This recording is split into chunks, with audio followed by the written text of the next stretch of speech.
ایک غریب آدمی بدو رات کے وقت وہ کہیں بیچارہ صبح سے چلا تھا، مدینے پہنچتے اسے رات ہو گئی. اس نے ڈرتے ہوئے نا خیمہ ہی باہر لگا لیا. جہاں رات ہوئی نا آدھی رات ہو گئی، 1-2 بجے سمجھ لے پہنچا مدینے، تو اس نے باہر نے ایک خیمہ لگا لیا.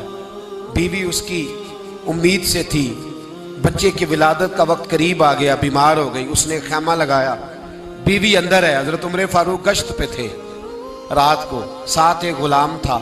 حضرت عمر فاروق رضی اللہ تعالیٰ عنہ کہنے لگے وہ آگ جل رہی ہے تھوڑی سی، پتہ کرو کون ہے.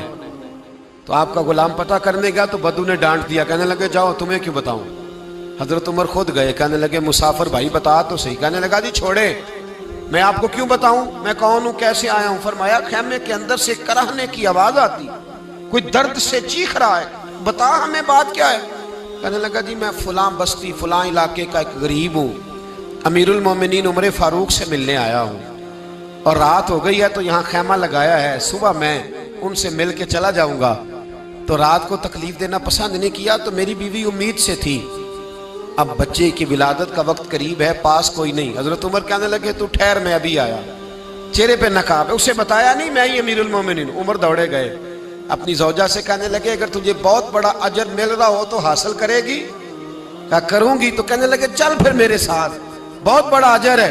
ایک دوست کے ہاں ولادت کا وقت ہے، ضرورت کی چیزیں ساتھ لے لو. اس عورت نے تھوڑے دانے لے لیے، گھی لے لیا. حضرت عمر سے کہنے لگی لکڑیاں اکٹھی کر لیں.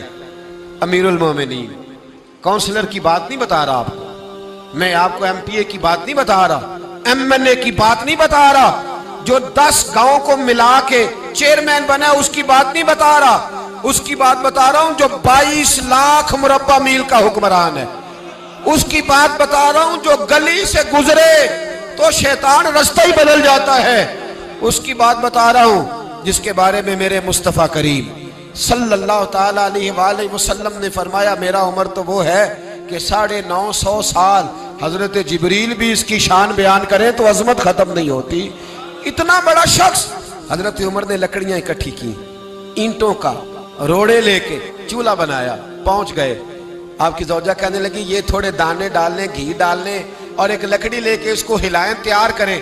خود زوجہ اندر چلی گئی، حضرت عمر باہر پکانے لگے. وہ بدو کہتا ہے میں اس طرح کا ان کے ساتھ بہیو کرنے لگا جیسے کو کسی چوکیدار کے ساتھ نہیں کرتا. میں نے سمجھا یہ عمر نے چوکیدار رکھے آنے جانے والے مہمانوں کا. میں کبھی پانی کا پیالہ مانگتا، کبھی کوئی بات، عمر دوڑے جاتے، کبھی پانی لاتے. او مسلمانوں، او میرے رسول کے غلام عزیزو، حضرت عمر فاروق. وہ غلام کہتا ہے میں عمر سے کہتا، میں کہتا غلام پانی لا تو عمر دوڑ کے پانی لاتے. میں کہتا تجھے گھی پکانا بھی آتا ہے، پہلے بھی کبھی پکایا ہے؟ تو عمر فرماتے کوشش تو کر رہا ہوں. میں کہتا پہلے بھی کبھی تیری بیوی نے یہ کام کیا ہے؟ تو حضرت عمر کہنے لگے مجھے یاد نہیں، پوچھ کے بتاؤں گا.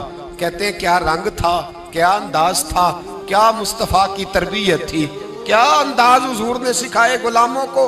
یہ کس طرح کا امیر ہے کہ یہ ہنڈیاں پکا رہا ہے، پھونکے مار رہا ہے ایک غریب کے لیے، دیہاتی کے لیے جسے جانتے بھی نہیں. اندر اس شخص کی بیوی کے ہاں بیٹا پیدا ہوا تو حضرت عمر کی بیوی اندر سے بول کے کہنے لگی امیر المومنین مبارک ہو، آپ کے دوست کے ہاں بیٹا پیدا ہوا ہے. جب کہا نا امیر المومنین مبارک ہو تو وہ شخص کہتا ہے میرے ہاتھ کانپنے لگے اور میں اس طرح دوڑا کہ میری پگڑی گر گئی. میں دوڑا تو عمر نے بلایا، کہا کدھر جاتے ہو؟ کہنے لگا آپ امیر المومنین ہیں، آپ امیر المومنین، آپ عمر ہیں. کیسر و کسرا جس کے نام سے کانپے آپ وہ ہیں جسے مصطفیٰ نے دعا مانگ کے اللہ سے مانگا، وہ والے عمر ہیں آپ. جس کے لیے علی المرتضیٰ فرماتے ہیں میں روز دعا کرتا ہوں، وہ والے عمر ہیں. جس کے بارے میں ابو بکر صدیق نے فرمایا تھا کہ میں اللہ سے کہوں گا مولا جو تیرے محبوب کی امت کے حق میں سب سے بہتر تھا میں اسے خلیفہ بنا کے، وہ والے عمر ہیں. عمر امیر المومنین کی بیوی وہ تو خاتون اول ہوتی ہے، وہ تو ملکہ ہوتی ہے، اور تیری بیوی دائی بن کر ایک غریب کے بچے کے پاس بیٹھی رہی ولادت کے وقت. عمر امیر المومنین ہو کے تیری داڑھی ساری دھومے سے بھر گئی تو ڈیوٹی کرتا رہا. تو سیدنا عمر رو پڑے اور اس بدو کو سینے سے لگا کے کہنے لگے تجھے پتہ نہیں تو کہاں آیا ہے؟